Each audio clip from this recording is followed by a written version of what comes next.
கடவுளால் அனுப்பப்பட்ட மனிதர் ஒருவர் இருந்தார். அவர் பெயர் யோவான். அவர் ஒளியை குறித்து சான்று பகர்ந்து ஆண்டவருக்கு ஏற்ற மக்களை ஆயத்தம் செய்ய வந்தார். தந்தை மகன் தூய ஆவியாரின் பெயராலே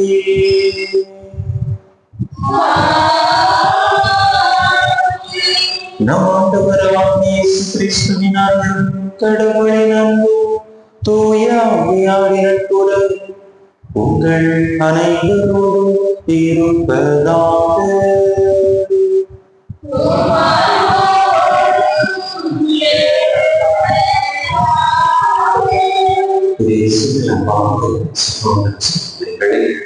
இன்றைய நாளில் நாம் தாயார் துறவியோடு இணைந்து திருமுழுக்கு யோவானுடைய பிறப்பு விழாவை நாம் கொண்டாடுகின்றோம். திரு அவையிலே 3 நபர்களுக்கு மட்டும்தான் பிறப்பு விழாவானது கொண்டாடப்படுகின்றது. நம் ஆண்டவர் இயேசு கிறிஸ்து, அன்னை மரியா இவர்களை தொடர்ந்து திருமுழுக்கு யோவானுக்கு தான் திரு அவையானது இந்த பிறப்பு விழாவை கொண்டாடுகின்றது. அந்த வகையில் அவருடைய முக்கியத்துவமானது நமக்கு தெரிய வருகின்றது.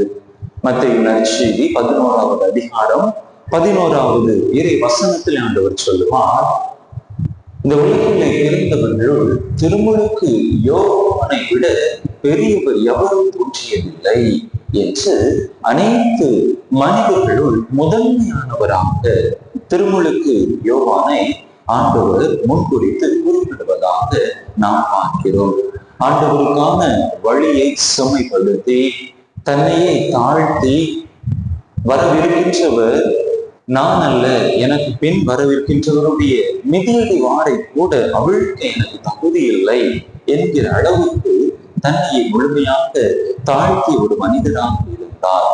திருமுழுக்கு யோவானை போல நம்முடைய வாழ்க்கையிலும் நாமும் நம்மையே தாழ்த்தி இறைவனுக்கு முக்கியத்துவம் கொடுத்து இறைவனுக்காக, இறைவனுடைய வருகைக்காக மற்றவர்களை தயாரிக்கக்கூடிய அந்த பணியை மேற்கொள்ளக்கூடிய செயலை நாமும் செய்ய தேவையான அருள் வரத்தை இந்த புனிதர் வழியாக நாம் இறைஞ்சி சாடுவோம்.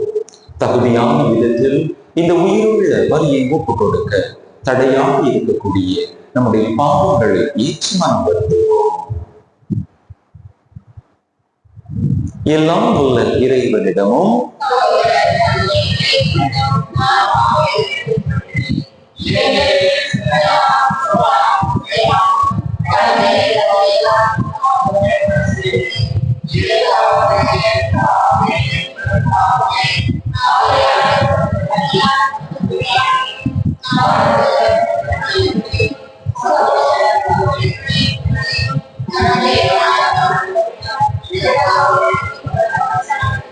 எல்லாம் உள்ள இறைவன் நம்மீது இரக்கம் வைத்து நம் பாவங்களை எல்லாம் மன்னித்து நம்மை நிலை வாழ்வுக்கு அழைத்து செல்வாராக.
மன்றாடுவோமா. எல்லாம் வல்ல இறைவா, ஆண்டவராகிய கிறிஸ்துவுக்காக மக்களினத்தை சிறந்த முறையில் தயாரித்து புனித திருமுழுக்கு யோவானை ஏற்படுத்தினீரே.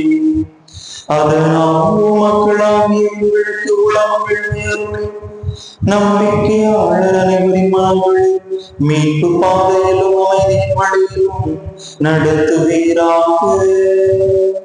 உம்மோடு தூயாவின் ஒரே இறைவனாம் என்று வாழ்வு ஆட்சி செய்கிறீர்களாக உம் திருமகனுமாம் இயேசு கிறிஸ்து வழியாக உம்மை மன்றாடுகின்றோம்.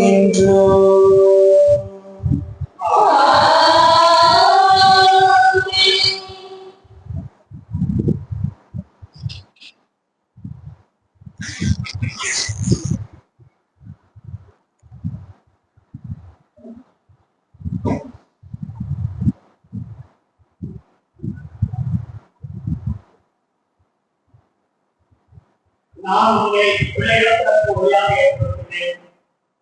இறைவாக்கினர் எசையாவிற்கு வாசகம் இயல் 49 இறைவாக்கு 1 முதல் 6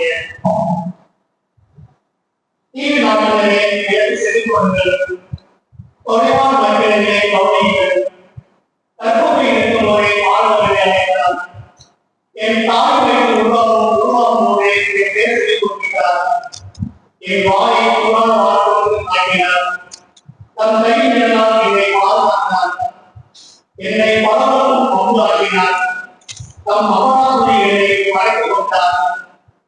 அவர் என்னிடம், நீயே என்னுடைய இசையை என் வழியாக நான் மாற்றுவேன் என்கிறார். நானும் வீணாக நான் வைத்தேன், பெருமையாகவும் கைவினையும் நாட்களை செலவழித்தேன்.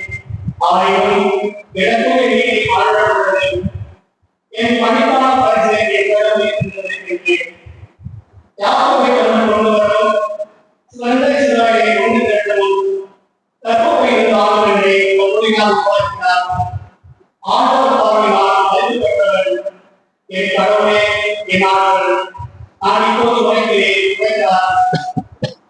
அவர் கூறுவது, யாக்கோபின் குழந்தையை விடுவித்துவிட்டும் இஸ்ரவேல் பாதுகாப்புகளை திருப்பிக் கொள்வதற்கும் நீ என் மொழியாவுக்கு எழுந்தோ உலகம் முழுவதும் என் வீட்டை அடைவதற்கு நான் இழந்தாருக்கு மொழியாகவும் எழுந்ததில்லை. ஆழ்வாய் அருள்வாக்கு பதவிப்பாடல் வேண்டுமொழி என்னை படைத்ததால் நான் நோக்கு நன்றி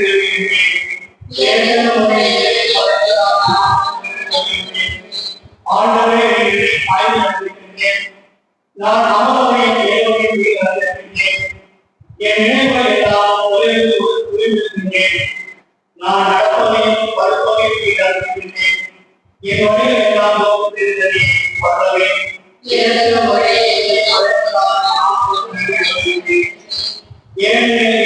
உள்ளூர்களை உண்டாக்கி வருகிறேன். என் தாயின் கருவி எனக்கு தந்து வருகிறேன். அச்சத்தில் என்னை படைத்ததால் நான் நன்றி வருகிறேன். உன் செய்ய வேண்டியத்தக்கவை என்பதை நான் மனத்தில் வல்லவே தேவத்தை படைத்ததால் நான் நன்றி வருகிறேன். என் எலும்பு உணர்ந்து மறைவானது மறைவான முறையில் நான் உருவானதை பூவையின் ஆழ்வகையை நான் பொறுப்பிட்டதை நீ நடத்துகிறேன். வல்லவே சிறந்த முறையை படைத்ததால் நான் நன்றி வருகிறேன்.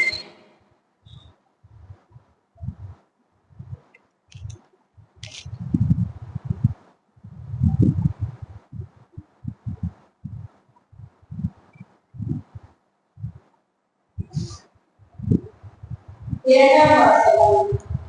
இயேசுவின் வருகைக்கு முன்பே யோவான் போதித்துக் கொண்டார். திருத்துதர் பணியின் வாசகம் அதிகாரம் 13 இறை வார்த்தைகள் 27 முதல் 26 முடிய. அந்நாட்களில் பவுல் கடவுள் சபையை நீக்கிவிட்டு தாவீதை அவர்களுக்கு அரசராக ஏற்படுத்தினார். அவரை குறித்து ஈசாயின் மகனான தாவீதை என் இயேசுக்கு உதவமாக கண்டேன், என் விருப்பம் அனைத்தையும் அவன் நிறைவேற்றுவான் என்று சான்று பகர்ந்தார். தாம் அளித்த வாக்குறுதியின்படி கடவுள் அவருடைய வலுமரத்திலிருந்தே இசையெடுத்து இயேசுவின் உயிரை பரவ செய்தார். அவருடைய வருகைக்கு முன்பே யோவான் மணவாளன் குன்றுக்கு செல்வது என்று இஸ்ரேல் மக்கள் அழைத்து பறைசாற்றினார். யோவான் தன் வாழ்க்கையின் மூட்டத்தின் நான் யார் என நினைக்கிறோம். அவரை நான் இதோ எனக்கு பின் வருகிறார், அவருடைய விதிகளை சகோதரரே, ஆயிரம் மக்களே, இங்கு இருப்பவர்கள் கடவுளுக்கு அன்பு நடப்போரே, இந்த வீட்டு செய்தி நமக்கு தான் நடத்தப்பட்டுள்ளது. இது ஆண்டவரின் நல்வாக்கு.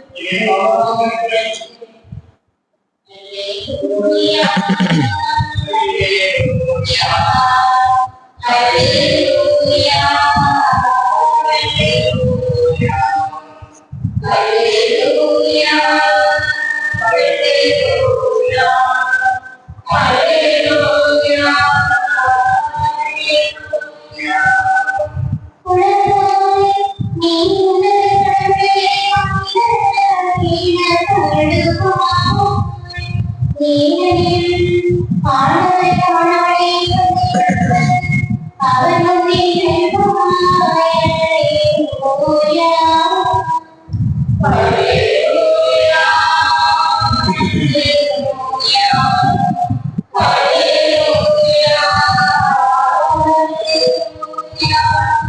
ஆண்டவர் உங்களோடு இருப்பாராக.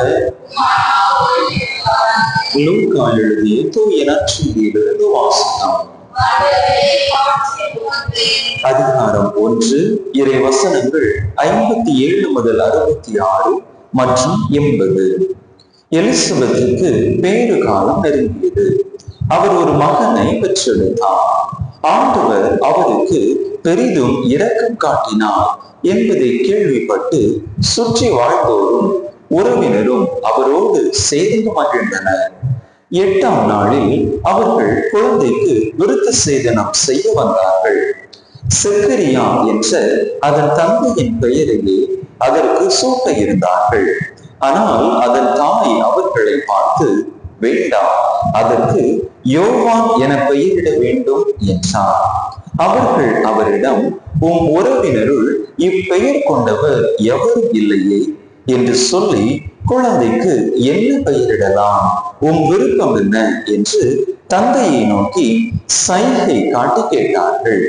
அதற்கு அவர் எழுது பலகை ஒன்றை கேட்டு வாங்கி, இக்குழந்தையின் பெயர் யோவான் என்று எழுதினார். எல்லாரும் வியப்படைந்தனர். அப்பொழுதே அவரது வாய் திறந்தது, நாம் கட்ட விழுந்தது. அவர் கடவுளை போற்றி புகழ்ந்தார். சுற்றி வாழ்ந்தோர் அனைவரும் இதை பற்றி கேள்விப்பட்டு அஞ்சினர். இச்செய்தி யூதேய மலை நாடெங்கும் பரவியது. கேள்விப்பட்டவர்கள் யாவரும் இச்செய்தியை தங்கள் உள்ளங்களில் இருத்தி, இக்குழந்தை எப்படிப்பட்டதாக இருக்குமோ என்று சொல்லிக் கொண்டார்கள். ஏனெனில் அக்குழந்தை ஆண்டவருடைய கை வன்மையை பெற்றிருந்தது. குழந்தையாயிருந்த யோவான் வளர்ந்து மன வலிமை பெற்றார். இஸ்ரேல் மக்களுக்கு தம்மை வெளிப்படுத்தும் காலம் வரை அவர் பாலை நிலத்தில் வாழ்ந்து வந்தார். ஆண்டவரின் அருள் வாக்கு.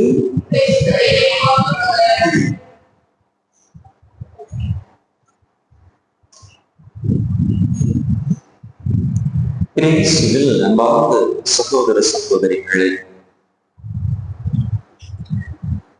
நம்முடைய வீடுகளிலே ரிமோட் கண்ட்ரோல் வச்சிருக்கோம். தொலைக்காட்சியை இயக்குவதற்கு ரிமோட் கண்ட்ரோல். அந்த ரிமோட் கண்ட்ரோல்ல பார்த்தீங்கன்னா மியூட் அப்படிங்கிற ஒரு பட்டன் இருக்கும். அதாவது ஒரு குறிப்பிட்ட நேரத்திற்கு தற்காலிகமாக தொலைக்காட்சியிலே அந்த சத்தத்தை நாம் குறைத்து வைத்துக் கொள்ள அல்லது அணைத்து வைத்துக் கொள்வதற்கான அந்த ஒரு பட்டன் தான் மியூட் என்கிற பட்டன். இப்படி இந்த ரிமோட் கண்ட்ரோலில் மியூட் பட்டன் இருப்பதை போன்று நம்முடைய ஆன்மீக வாழ்க்கையிலும் கூட இப்படிப்பட்ட அந்த ஒரு தருணம் இருப்பதை நாம் உணர்ந்திருப்போம். நம்முடைய ஆன்மீக வாழ்வானது எந்த ஒரு சப்தமும் இல்லாம நிசப்தமாக அமைதியாக இருக்கும். சில நேரங்களில் நாம் கூட நினைத்து பார்ப்போம், கடவுள் எதற்காக இப்படி அமைதியாக இருக்கிறார்? இத்தனை நாட்களாக என்னுடைய வேண்டுதலை கடவுளிடத்திலே எடுத்து வைத்துக் கொண்டிருக்கிறேன். ஆனால் அவர் பாடா முகமா இருக்கிறாரே, அமைதியா இருக்கிறாரே என்று நாம் நினைத்து பார்த்ததுண்டு. அப்படிப்பட்ட ஒரு அமைதி எலிசபெத் செக்கரியா இவர்களுடைய வாழ்க்கையிலும் கூட இருந்தது. கடவுளுக்கு அஞ்சி வாழ்ந்த ஒரு தம்பதியினர், இறைவனுக்கு விருப்பமான காரியங்களில் ஈடுபட்டனர், தங்களையே இறைவனுக்கு அர்ப்பணித்து வாழ்ந்து வந்தார்கள். இருந்த பொழுதிலும் கூட அவர்களுக்கு ஒரு குழந்தை செல்வமானது நீண்ட நாட்களாக இல்லை. முதிர்ந்த வயதிலே பலருடைய இகழ்ச்சிக்கும் தேவையற்ற வீண் வார்த்தைகளுக்கும் உள்ளானார்கள். அப்படி அந்த முதிர்ந்த வயதில் இருக்கின்ற பொழுதுதான் அங்கே அவர்களுக்கு அவருடைய வாழ்க்கையிலே ஒரு அற்புதம் நிகழ்கிறது. ஆண்டவருடைய அருமையான வாக்கு அவர்களுக்கு கிடைக்கிறது. அவர்களுடைய வாழ்விலே இருந்த அந்த அமைதியானது கட்டவிழ்க்கப்படுகிறது. கடவுளின் குரலாக ஒரு குழந்தையானது அவர்களுக்கு வாக்களிக்கப்பட்டு அவர்கள் அவர்களுடைய வாழ்க்கையிலே அனுபவித்த அனைத்து கஷ்டங்களும் கவலைகளும் கண்ணீர்களும் முடிவுக்கு வருகின்றன. அதுவரையில் அந்த யூத சமூகத்தில் ஓரங்கட்டப்பட்ட நிலையில் இருந்த அவர்களை கடவுள் முன்னிலைக்கு கொண்டு வருகின்றார். ஓரத்தில் இருந்தவர்களை மையத்திற்கு கொண்டு வருகின்றார். அவர்களுடைய வாழ்வு அங்கே வளம் பெற ஆரம்பிக்கின்றது. அன்பார்ந்த சகோதர சகோதரிகளை, நம்முடைய வாழ்க்கையிலும் கூட இது போன்ற அமைதியான தருணங்கள், நம்முடைய ஜெபங்கள் கண்டுகொள்ளப்படவில்லையே, இறைவனால் கேட்கப்படவில்லையே என்கின்ற தருணங்கள் பல நம்முடைய வாழ்க்கையிலும் உண்டு. நாமும் கூட பலருடைய இகழ்ச்சிக்கும் பலருடைய வீண் பழிக்கும் தேவையற்ற வார்த்தைகளுக்கும் ஆளாவோம். அந்த தருணங்களில் எல்லாம் நிச்சயமாக எப்படி ஆண்டவர் எலிசபெத் செக்கரியா தம்பதியினரை ஆசீர்வதித்து அவர்களுடைய இகழ்ச்சியை போக்க ஒரு குழந்தையை திருமுழுக்கு யோவான் வடிவிலே கொடுத்தாரோ, அதே போல நம்முடைய இகழ்ச்சியை போக்க கடவுள் நிச்சயமாக ஒரு அதிசயத்தை அற்புதத்தை செய்வார். நம்முடைய அந்த அமைதியான சூழல் மாறி மகிழ்ச்சியான சூழல் நிச்சயமாக நம்முடைய வாழ்க்கையில் வந்து சேரும் என்பதுதான் இன்றைய நாளிலே திருமுழுக்கு யோவானுடைய பிறப்பு நாளிலே கடவுள் நமக்கு தரக்கூடிய செய்தியாக இருக்கின்றது. சில நேரங்களில் நாம் வேண்டியதை வேண்டியவாறே இறைவன் நமக்கு கொடுத்து விடுவார். ஒரு சில நேரங்களில் நம்முடைய வேண்டுதல்களை அவர் தாமதப்படுத்தலாம். ஆனால் நிச்சயமாக ஆண்டவர் தவிர்க்க மாட்டார். நம்முடைய வேண்டுதலை நிச்சயமாக ஒரு நாளில் நிறைவு செய்து தருவார். முதிர்ந்த வயதிலே எலிசபெத் செக்கரியாவுக்கு ஒரு குழந்தை செல்வத்தை கொடுத்து அவர்களுடைய நீண்ட நாள் வேண்டுதலை நிறைவேற்றியது போல தகுந்த காலத்தில் நம்முடைய வேண்டுதலையும் நிறைவேற்றுவார். ஒருவேளை நம்முடைய வேண்டுதல் இறைவனுக்கு விருப்பம் இல்லாத ஒரு செயலாக இருக்கிற பட்சத்தில் அவர் நிச்சயமாக அதை விட மேலான ஆசீர்வாதத்தை நமக்கு தருவார். எனவே நாம் அமைதியாக இறைவனுடைய திருவுளத்திற்கு கையளித்து ஜெபித்தோம் என்று சொன்னால் அதுவே போதுமானது. எரேமியா இறைவாக்கினர் புத்தகத்திலே 29வது அதிகாரம் 11வது இறை வசனத்திலே நாம் வாசிக்கின்றோம். உங்களுக்காக நான் வகுத்திருக்கக்கூடிய திட்டங்கள் எனக்கு தெரியும் என்றோ, அவை வளமான எதிர்காலத்தையும் நம்பிக்கையையும் உங்களுக்கு அளிப்பதற்கான நல்வாழ்வின் திட்டங்களே அன்றி கேடு விளைவிப்பதற்கான திட்டங்கள் அல்ல என்று ஆண்டவர் உரைப்பதாக பார்க்கிறோம். எனவே கடவுள் நமக்கென்று ஒரு திட்டத்தை வைத்திருப்பார். இந்த நாட்கள் அமைதியின் நாட்களாக கடந்து சென்றாலும் கூட நிச்சயமாக மகிழ்ச்சி நாட்களாக மாறும். எனவே அந்த நம்பிக்கையோடு எலிசபெத் செக்கரியா பெற்ற அந்த மகிழ்ச்சியை நாமும் நிச்சயமாக ஒரு நாள் பெறுவோம் என்கிற ஆழமான நம்பிக்கையோடு இறைவன் நம்முடைய வேண்டுதலையும் கேட்டருள்வார் என்கின்ற அசைக்க முடியாத விசுவாசத்தோடு தொடர்ந்து இந்த இறை பலியிலே இறைவன் அருளை இறைஞ்சி மன்றாடுவோம். இறைவனோ ஒருவரையும் நிறைவாக ஆசீர்வதிப்பாராக. அனைவரும் எழுந்து நம்முடைய நம்பிக்கையை அறிக்கையிடுவோம்.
காணிக்கை பாடல்.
சகோதர சகோதரிகளே, என்னுடைய உங்களுடையதுமான இப்பலை எல்லாம் உள்ள தந்தையால் ஏற்றதாகும்படி மன்றாடுங்கள்.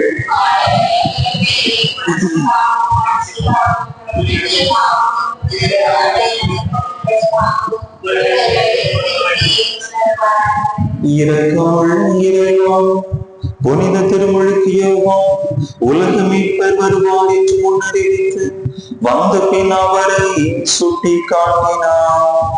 அவருடைய பிறப்பை தகுந்த வணக்கத்துடன் கொண்டாடும் நாங்கள் உமது பீடத்துக்கு கொண்டு வரும் காணிக்கைகளை ஏற்றருள்வீராக. என்றென்றும் வாழ்ந்து ஆட்சி செய்கின்றவர் வழியாக உம்மை மன்றாடுகின்றோம்.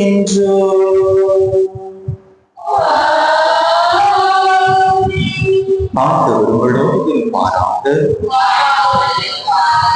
இதயங்களை மீளை எழுப்புங்கள். நாம் இறைவனாகிய ஆண்டவருக்கு நன்றி கூறுவோம். ஆண்டவரே, தூயவரான தந்தையே, என்றும் உள்ள எல்லாம் வல்ல இறைவா, எங்கள் ஆண்டவராகிய கிறிஸ்து வழியாக என்னாலும் எவ்விடத்திலும் நாங்கள் உமக்கு நன்றி செலுத்துவது மெய்யாகவே தகுதியும் நீதியுமாகும். எங்கள் கடமையும் மீட்புக்குரிய செயலுமாகும். கிறிஸ்துவின் முன்னோடியான புனித யோவானை முன்னிட்டு நாங்கள் உமது உன்னத மாட்சியை புகழ்கின்றோம். பெண்களிடம் பிறந்தவர்களுள் அவருக்கு தலை சிறந்த மாட்சி அளித்து அருள் பொழிவு செய்தி அவரது பிறப்பு பெரும் மகிழ்ச்சியை முன்னறிவித்தது. மனிதரின் மீட்பு வந்துவிட்டது என தாம் பிறக்கும் முன்னரே அக்களிப்பால் துள்ளினார். இறைவாக்கினர் அனைவரிலும் அவர் ஒருவரே மீட்பளிக்கும் செம்மறியை சுட்டி காட்டினார். மேலும் தண்ணீருக்கு புனிதப்படுத்தும் ஆற்றலை தரும் திருமுழுக்கை ஏற்படுத்திய கிறிஸ்துவையே அவர் திருமுழுக்காட்டினார். அவர் ரத்தம் சிந்தி கிறிஸ்துவுக்கு மிகச்சிறந்த முறையில் சான்று பகரவும் பேறு பெற்றார். ஆகவே ஆற்றல் மிகுந்த விண்ணவரோடு சேர்ந்து நாங்களும் இம்மண்ணுலகில் இடையராது உமது ஆட்சியை கொண்டாடி முடிவின்றி ஆர்ப்பரித்து சொல்வதாவது: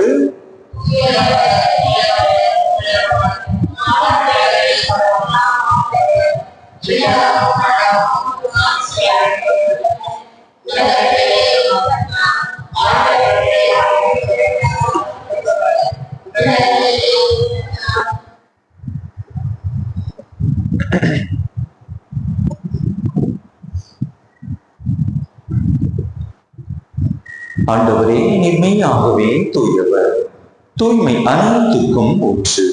ஆகவே உம்முடைய ஆவியை பொழிந்து இக்காணிக்கைகளை தூய்மைப்படுத்த உம்மை வேண்டுகின்றோம். இவ்வாறு எங்கள் ஆண்டவர் இயேசு கிறிஸ்துவின் உடலும் இரத்தமுமாக எங்களுக்கு இவை மாறுவனவா.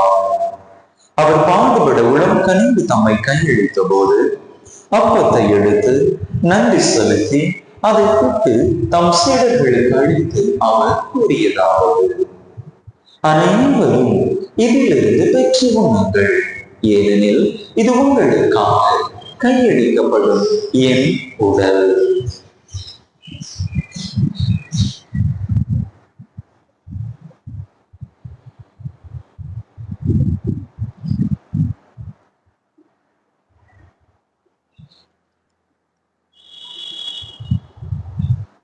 அவ்வண்ணமே இரவு விருந்தை அருந்திய பின் கிண்ணத்தையும் எடுத்து மீண்டும் உமக்கு நன்றி கூறி தம் சீடர்களுக்கு அளித்து அவர் கூறியதாவது: அனைவரும் இதிலிருந்து பெற்று பருகுங்கள், ஏனெனில் இது புதிய நிலையான உடன்படிக்கைக்குரிய என் இரத்தத்தின் கிண்ணம்.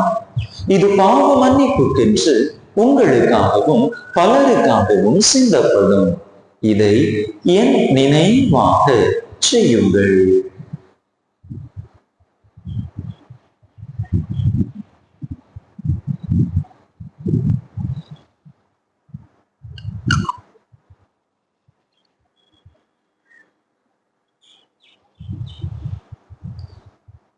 நம்பிக்கையின் மறைபொருள்.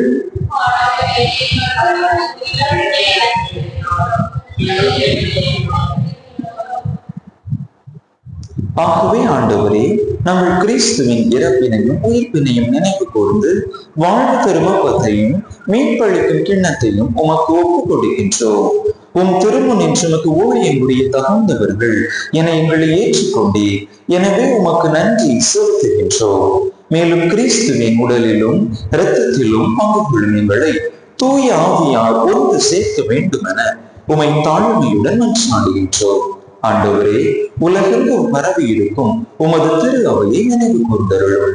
எங்கள் திருத்தந்தை பிரான்சிஸ், எங்கள் ஆயர் ஸ்டீஃபன், எல்லா திருநிலையினர் ஆகிய அனைவரோடும் உமது திரு அவை அன்பில் நிறைவு பெறச் செய்தருளும்.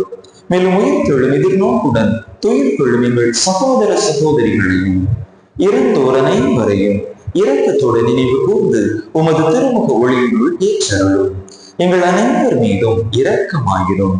கடவுளின் கன்னித்தாயான புனித மரியா, அவருடைய கணவரான புனித யோசேப்பு, புனித திருத்தூதர்கள், நாங்கள் இன்று நினைவு கூறுகின்ற புனித திருமுழுக்கு யோவான், இவ்வுலகில் உமக்கு உகந்தவராயிருந்தோர் ஆகிய புனிதர் அனைவருடனும் நாங்கள் நிலை வாழ்வில் பங்கு கொள்ளும் தகுதி பெற்று உம் திருமகன் இயேசு கிறிஸ்து வழியாக உமை புகழ்ந்தேத்தும் வரமருள உமை மன்றாடுகின்றோம்.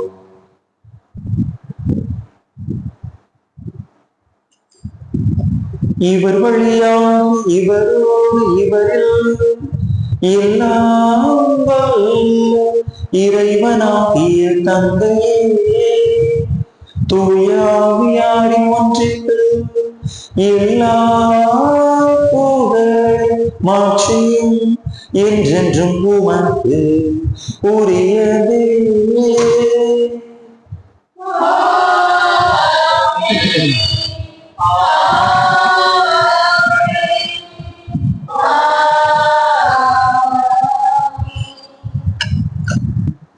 மீட்பரின் கட்டளையில் கற்பிக்கப்பட்டு இறை படிப்பினையால் பயிற்சி பெற்ற நாம் துணிந்து சொல்லுவோம்.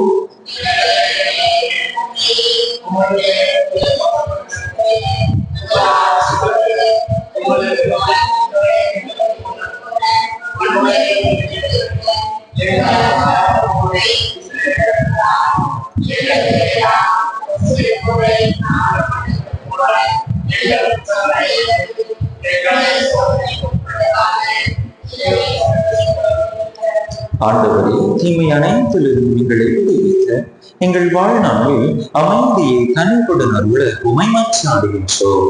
உமது இரக்கத்தின் உதவியால் நாங்கள் பாவத்திலிருந்து எப்போதும் விடுதலை பெற்று யாதொரு கலக்கமுமின்றி நலமாயிருப்போமாக. நாங்கள் எதிர்நோக்கி இருக்கும் பேரின்பத்துக்காகவும் என் மீட்பராகிய இயேசு கிறிஸ்துவின் வருகைக்காகவும் காத்திருக்கின்றோம். ஆண்டவரே இயேசு கிறிஸ்துவே, அமைதியை உங்களுக்கு விட்டுச் செல்கின்றேன், என் அமைதியையே உங்களுக்கு அளிக்கின்றேன் என்று திருத்தூதர்களுக்கு மொழிந்தீரே. எங்கள் பாவங்களை பாராமல் உமது திரு அவையின் நம்பிக்கையை நோக்கி உமது திருவள்ளத்துக்கு ஏற்ப அதற்கு அமைதியையும் ஒற்றுமையையும் அளித்தருள்கிறார். என்றென்றும் வாழ்ந்து ஆட்சி செய்கின்றவர் நீரே. ஆண்டவருடைய அமைதி உங்கள் அனைவரோடும் என்றும் இருப்பதாக. ஒருவருக்கொருவர் கிறிஸ்து வழங்கும் அமைதியை பகிர்ந்து கொள்வோம்.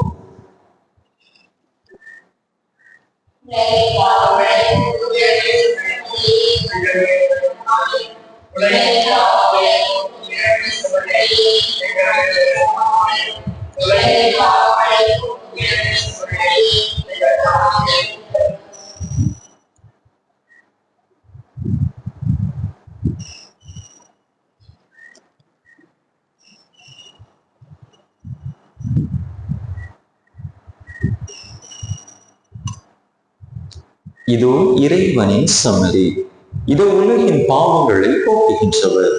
இந்த செம்மறியில் திருவிருந்துக்கு அழைத்து பெற்றுள்ள நாம் பேறு பெற்றோம்.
கிறிஸ்துவின் திருவுடலும் இரத்தமும், கிறிஸ்துவின் திருவுடலும் இரத்தமும், கிறிஸ்துவின் திருவுடலும் இரத்தமும், கிறிஸ்துவின் திருவுடலும் இரத்தமும், கிறிஸ்துவின் திருவுடலும் இரத்தமும், கிறிஸ்துவின் திருவுடலும் இரத்தமும், கிறிஸ்துவின் திருவுடலும் இரத்தமும்,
நம் கடவுளின் இரக்க பெருக்கத்தான் விண்ணிலிருந்து விடியல் நம்மை தேடி வந்தது. நன்றி கூறி மன்றாடுவோமா. ஆண்டவரே,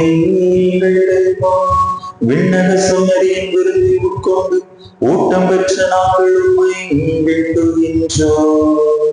உமது திருவுமை புனித திருமுழுக்கு யோவானின் பிறப்பில் மகிழ்ச்சி அடைந்து வருவார் என அவர் முன்னறிவித்த கிறிஸ்துவே தனது பொது பிறப்பின் ஊற்றானவர் என அறிந்து கொள்வதாக என்றென்றும் வாழ்ந்தாட்சி செய்கின்றவர்கள் யாவுமை மன்றாடுகின்றோம்.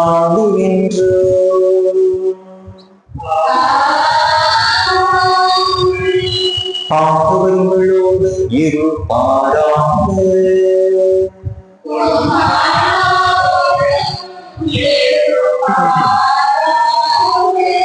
எல்லாம் வல்ல இறைவன் தந்தை மகன் தூய ஆவியார் உங்களுக்கு ஆசி வழங்குவாராக.